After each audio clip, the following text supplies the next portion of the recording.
Olá, hoje vamos fazer uma análise a fundo, de uma decisão bem importante do Tribunal Superior do Trabalho, o TST. Hum, Ela define um ponto crucial sobre a jornada de trabalho, né? Daquele pessoal que atua fora da empresa. exato, trabalho externo.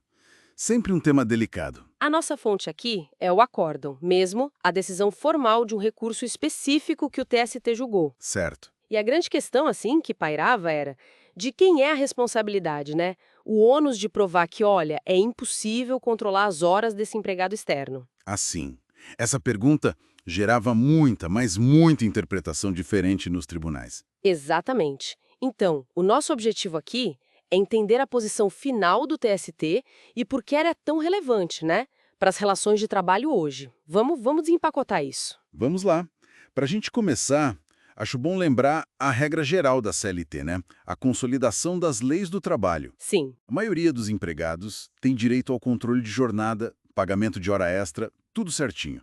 Mas, sempre tem um mas. sempre tem, né? Existe a exceção. Está lá no artigo 62, inciso 1.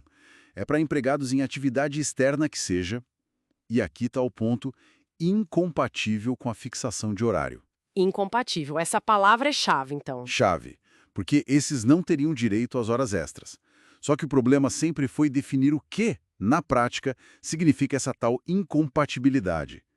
Era meio vago, né? Uhum, deixava à margem. Exato. E foi justamente para tentar pacificar essa questão que o TST agiu de forma mais firme agora. Usaram um mecanismo chamado incidente de recurso repetitivo. Certo, para unificar o entendimento. Isso.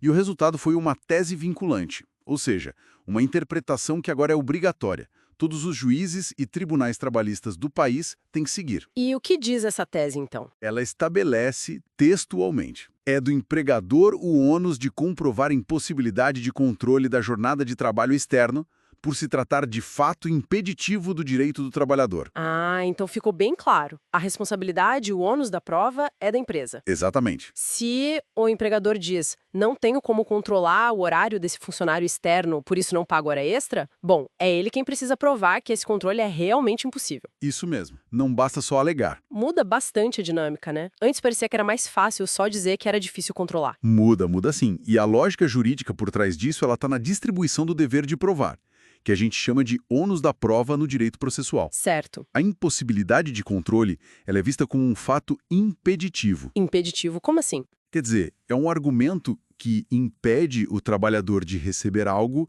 que, em princípio, seria direito dele, as horas extras, né? Entendi. Impede o direito. Exato. E o artigo 818, inciso 2º, da própria CLT, ele é bem claro. A prova de fatos que impedem, modificam ou extinguem o direito do autor no caso, o trabalhador, cabe ao réu, que é o empregador. Ah, então o TST basicamente aplicou essa regra processual geral a esse caso específico do trabalho externo. Perfeito. Reforçou a aplicação dessa regra, não criou nada totalmente novo, mas consolidou para essa situação. E essa decisão não veio assim do nada, né? Pelo que entendia, havia uma necessidade grande de uniformizar isso. Havia sim. O TST usou esse incidente de recurso repetitivo justamente porque o volume de processos discutindo esse ponto era enorme. Tão grande assim. Olha, o próprio acórdão menciona números, impressionantes. Centenas de julgamentos colegiados, milhares de decisões individuais só no TST sobre isso em um ano. Nossa. E, além disso, tinha a questão dos tribunais regionais, os TRTs. Cada um entendia de um jeito. Ah, famosa divergência regional. Exato. Isso gerava uma insegurança jurídica muito grande para todo mundo, empregados e empregadores. Ninguém sabia ao certo qual critério ia ser aplicado. Então essa decisão veio para colocar ordem na casa, digamos assim, trazer um pouco de paz para esse cenário confuso? Precisamente. O objetivo principal é dar segurança jurídica, previsibilidade. No caso específico que originou essa tese, por exemplo, o TRT lá da 5ª região tinha decidido que o ônus era do trabalhador. O contrário do que o TST fixou. Exato. Aí o TST reformou essa parte, mandou o caso de volta para o TRT para ser reavaliado. mas agora sob a ótica correta, verificar se o empregador conseguiu provar a impossibilidade de controle. Faz todo sentido. E vale dizer, assim, que esse entendimento, na verdade, já era majoritário dentro do próprio TST, sabe? Entre as turmas, né, SBDI 1. Ah, já era tendência lá dentro. Já era consolidada internamente, mas transformar em tese repetitiva, com força vinculante, garante que seja aplicado de forma uniforme em todo o Brasil. Pacifica de vez a questão. Entendido. Então, resumindo a conclusão principal, ficou estabelecido como regra obrigatória que quem tem que provar a impossibilidade de controlar a jornada externa é o empregador. Exato, esse é o ponto central. E o que isso significa na prática para o dia a dia das empresas e de quem trabalha externamente? Qual o impacto direto? Olha, o impacto maior é a clareza, né? Sim. E a previsibilidade. Agora, as empresas que têm trabalhadores externos sabem, se quiserem usar a exceção lá do artigo 62 e para não pagar horas extras, vão ter que ter provas concretas de que o controle é realmente inviável. Não basta mais só alegar a dificuldade, tem que demonstrar. E para os trabalhadores? Para os trabalhadores também traz mais segurança, né? Fica mais claro quando eles têm direito às horas extras ou não. As regras do jogo ficaram mais explícitas para ambos os lados. Isso me faz pensar, hoje em dia, com tanta tecnologia disponível, né?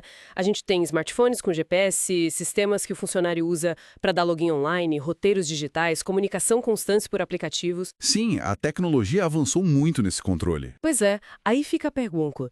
O quão impossível é realmente esse controle na maioria dos casos hoje? Será que essa impossibilidade ainda existe com tanta frequência? É uma excelente reflexão. Fica aí uma questão, né? Como que a tecnologia atual pode, na prática, influenciar a aplicação dessa regra e a própria capacidade do empregador de comprovar ou não essa alegada impossibilidade daqui para frente? É um ponto interessante para a gente pensar sobre como a lei e a realidade tecnológica conversam ou às vezes até entram em conflito.